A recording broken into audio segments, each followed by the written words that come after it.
Greetings! Keen Fool here playing Sengoku Dynasty.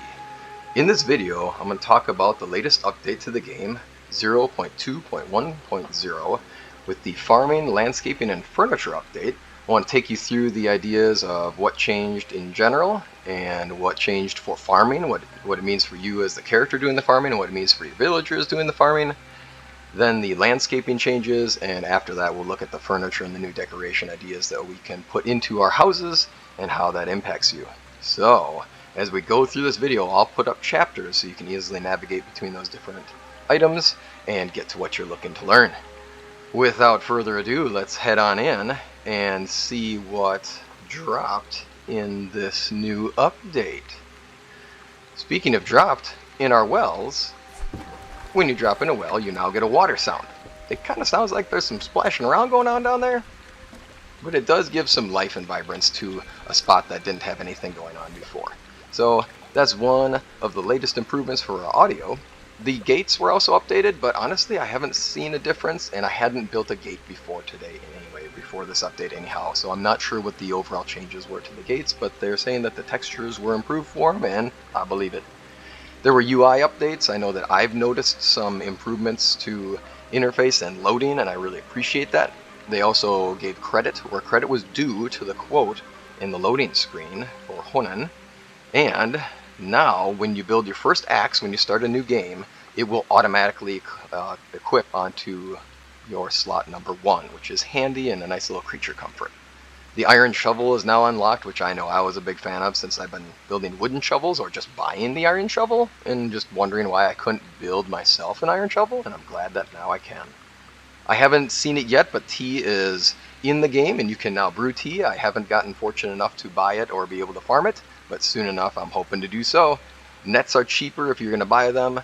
I tend to just make them anyhow since straw is easy to come by, and the trader in Aratani now sells a more diverse amount of plants so that you can get into the farming more.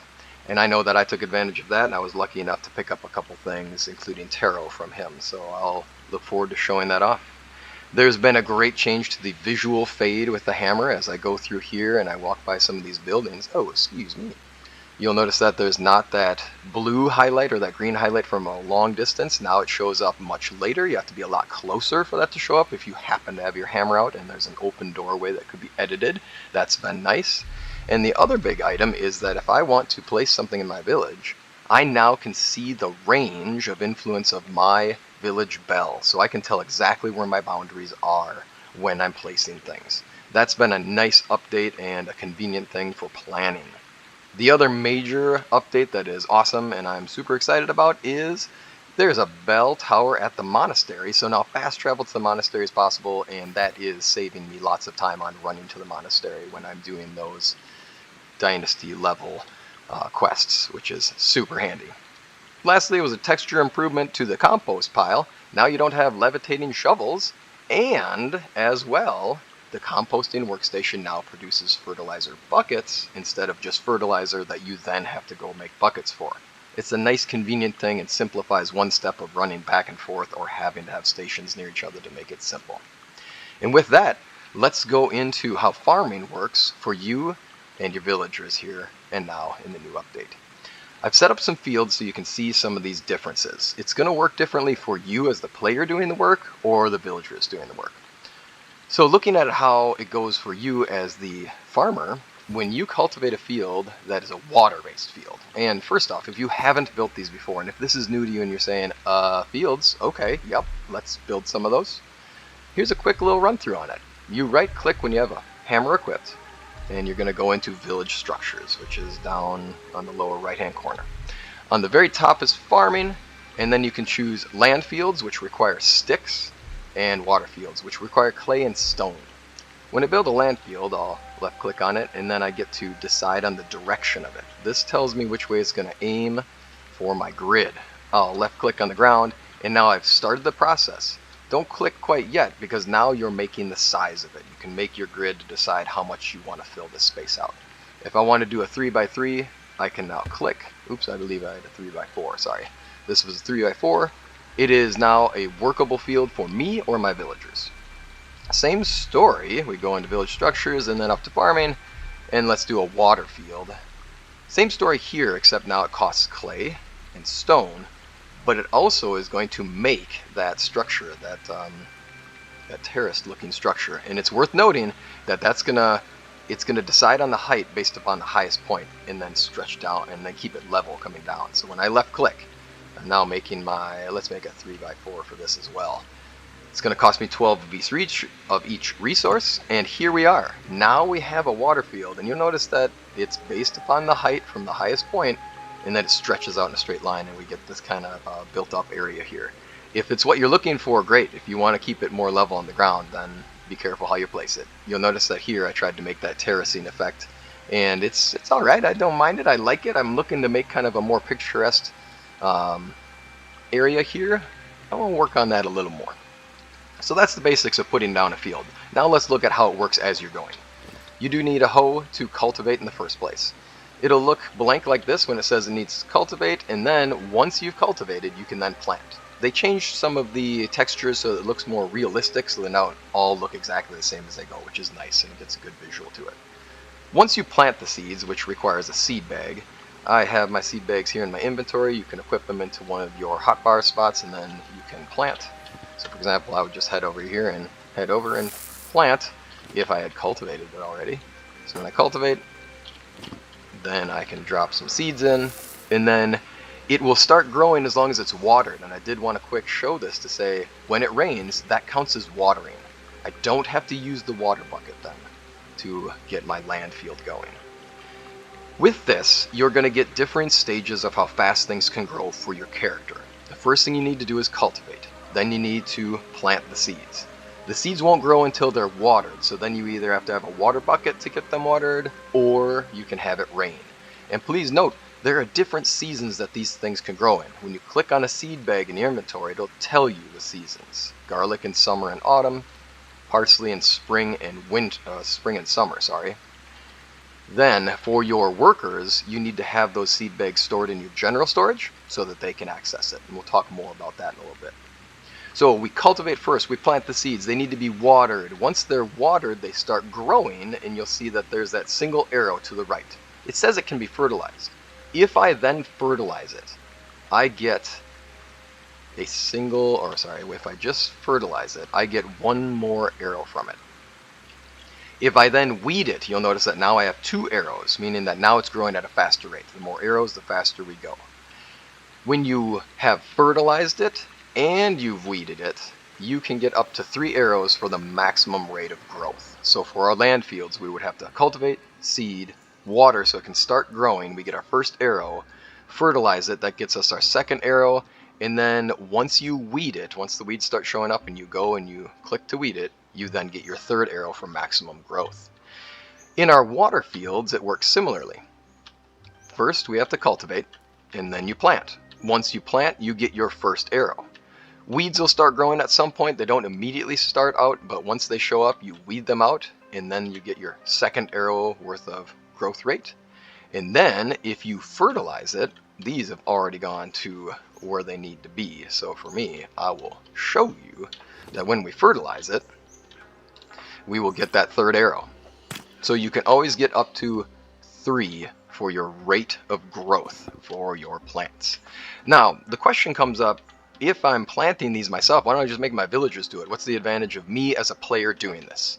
The advantage I find is that with rice or with some other crops, it's nice to be able to harvest these since it doesn't take a lot of effort. All you have to do is cultivate, plant, fertilize, and then weed at some point, and then you can just let the rice go. Then, from there, yeah, I can gather up rice, but the thing that's big to me is it's convenient to have a source of grass. I'm going to use a lot of straw in my decorations, and this is a convenient way to get grass if I don't want to head out into the wilderness and gather it out there. Though you could, and that's another way that you can get grasses for the game. Same story for millet. When we harvest it, we should get, we get straw. I apologize. So with millet, we get straw, so that might be a more direct way to go. That's a fun learning thing for me right at that moment. I didn't realize it went straight to straw for millet. That's convenient. So maybe I'll be switching it up and I'll be doing that. Note that you can only plant in certain seasons, and again, you're going to find that out by just looking at the bag.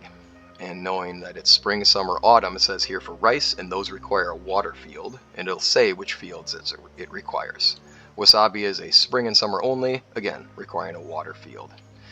Now, what would we do for our villagers, and why would it be great to have villagers do this?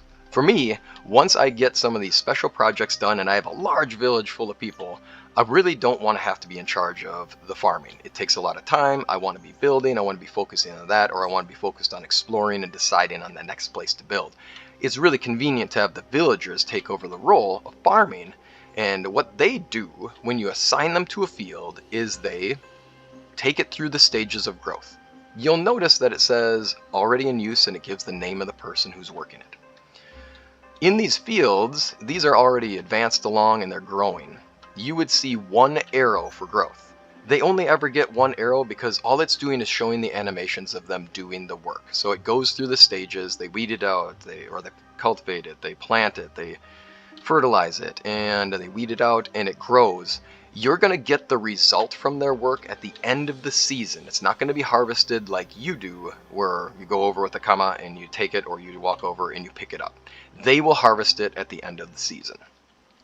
It's an advantage because now you don't have to take care of growing all that food. And I will say, I have planted an entire field of turnips before.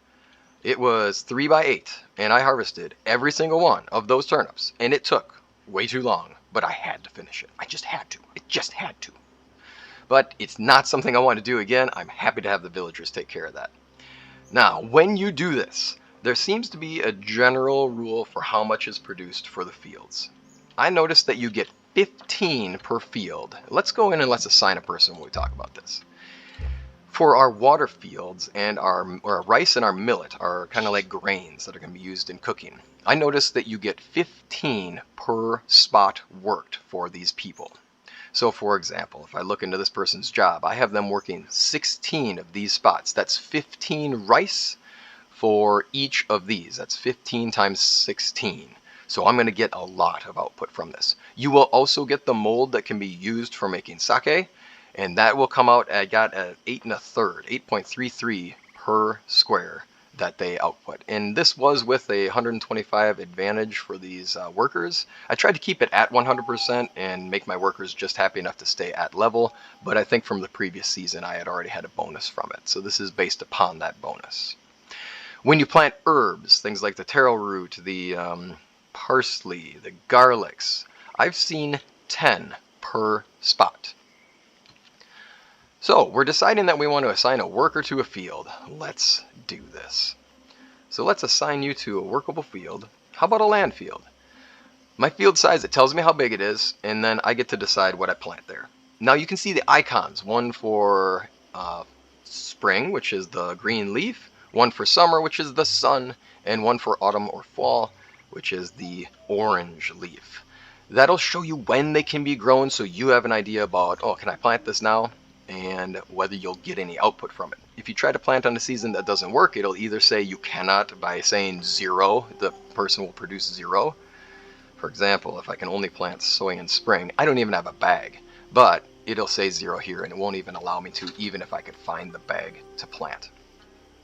But if I do find something that I can plant, for example, I can plant garlic, I just need to have that seed bag in my general storage. I'm going to click it up to max. They'll be planting 4, and 4 times 10 should get me 40. And I can only plant these in summer and autumn. It is currently summer in my game. When you do your water fields, it's a similar story. Where in water fields, this is asking me if I want to clear it.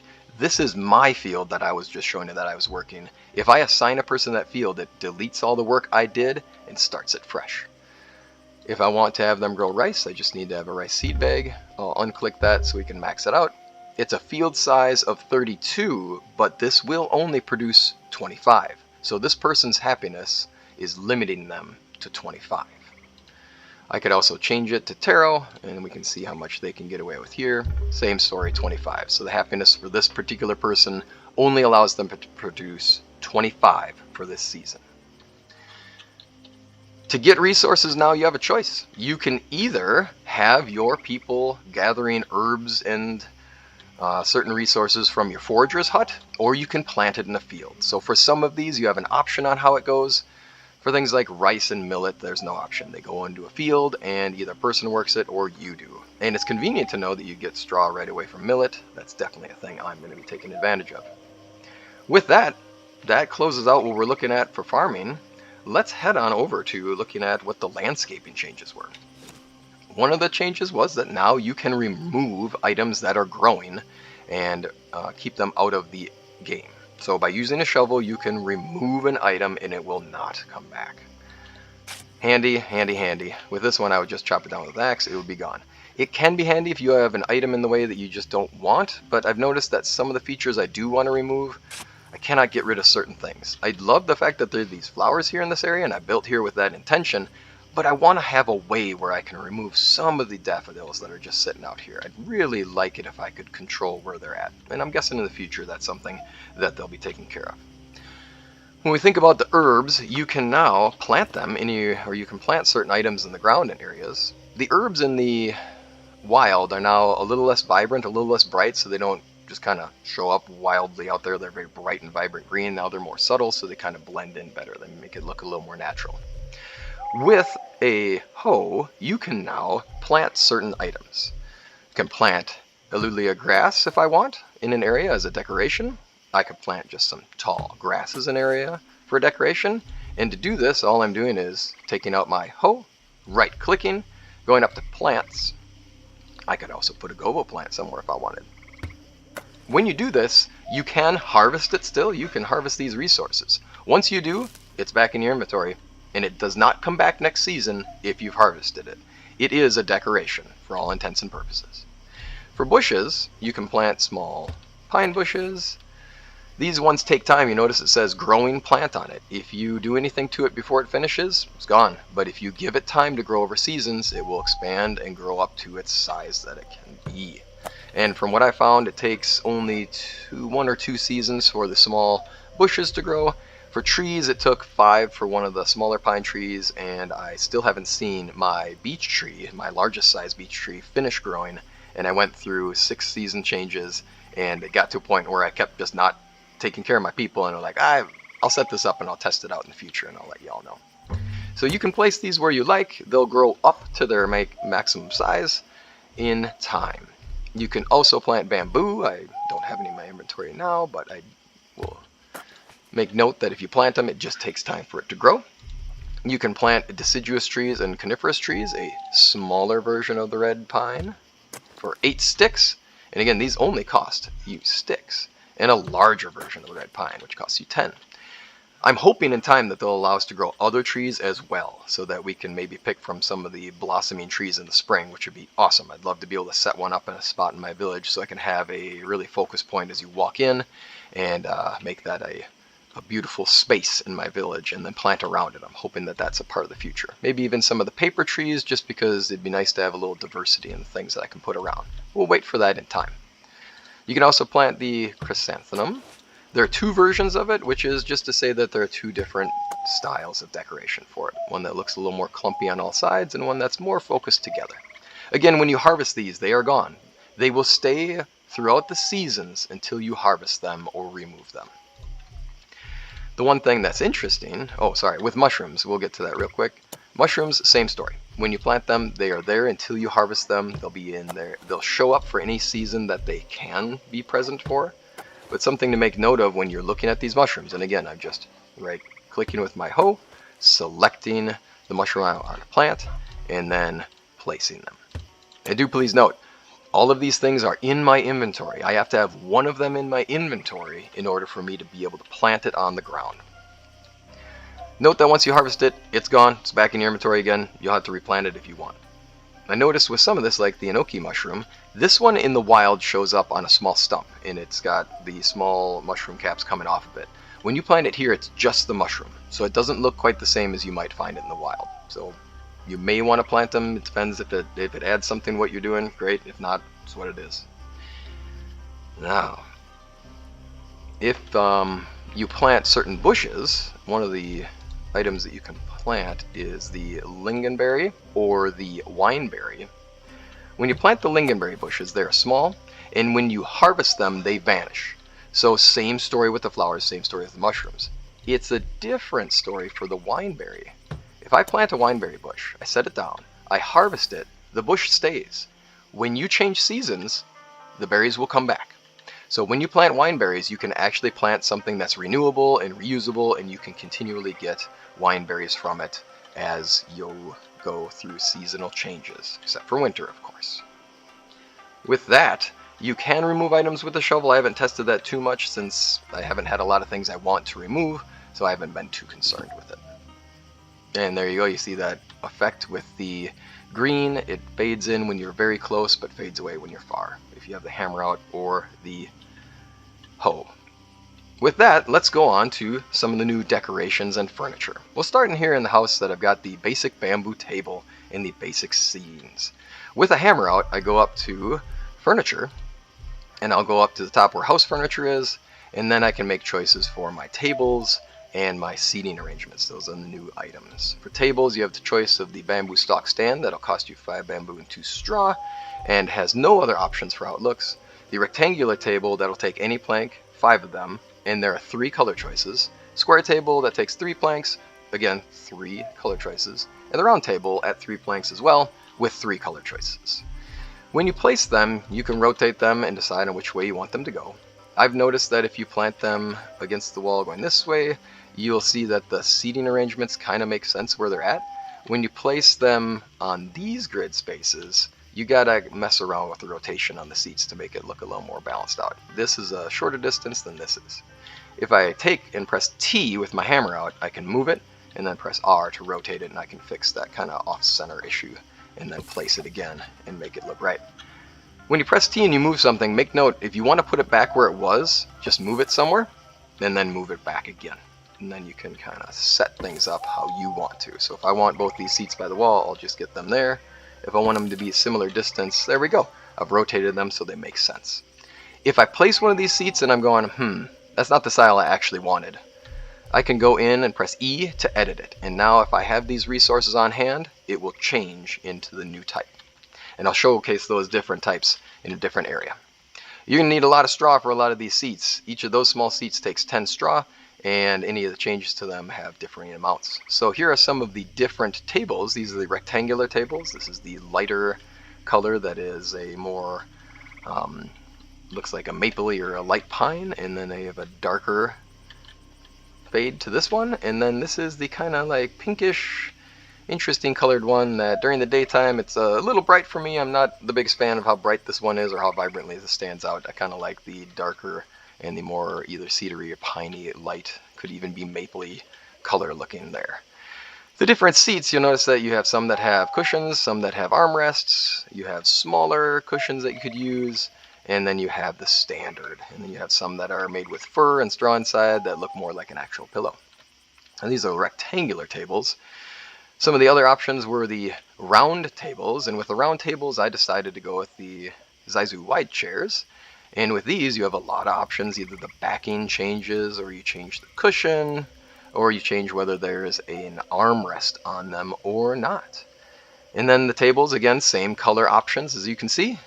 I do really like the darker and that lighter mapley piney looking bit there. I do like that.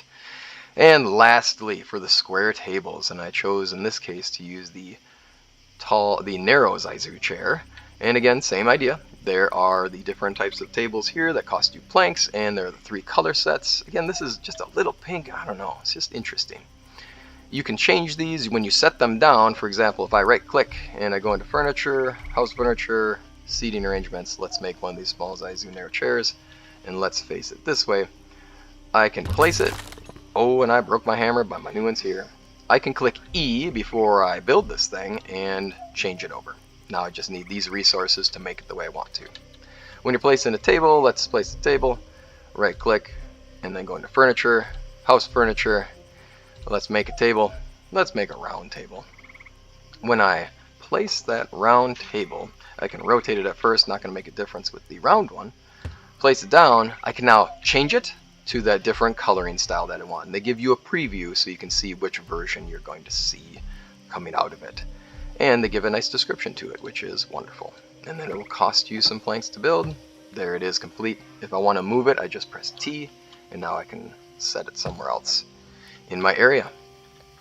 I hope this video has been helpful for you. I hope you've enjoyed seeing some of the new items and new things that you can do that have been showcased here. I appreciate your time, and I hope you have a wonderful day.